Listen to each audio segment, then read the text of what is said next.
ঈদের লম্বা ছুটি কাটিয়ে রোববার প্রথম দিবসে জরুরি সংবাদ সম্মেলন ডাকে দুর্নীতি দমন কমিশন দুদক।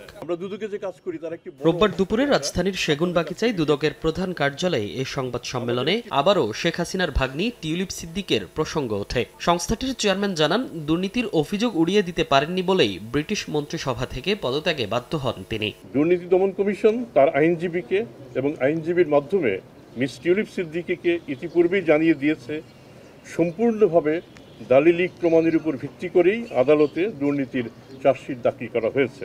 কেবল টিউলিপ সিদ্দিকী নন, দুর্নীতির প্রশ্নে সাবেক পলাতক প্রধানমন্ত্রী শেখ হাসিনা থেকে শুরু করে যে কোনো সাধারণ নাগরিকের বেলাতেও দুর্নীতি দমন কমিশন একই প্রমিত প্রক্রিয়া অবলম্বন করে থাকে।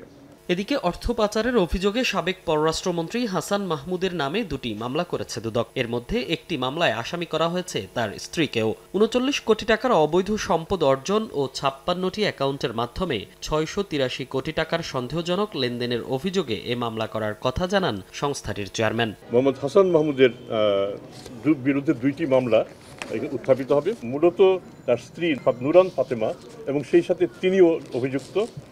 এখানে দেখা যাচ্ছে ৫৬টি অ্যাকাউন্টে ৬৮৩ কোটি টাকার অস্বাভাবিক লেনদেন পরিলক্ষিত হয়েছে এবং তিনি যখন পররাষ্ট্রমন্ত্রী ছিলেন সেই সময় ঘটনাটি ঘটেছে।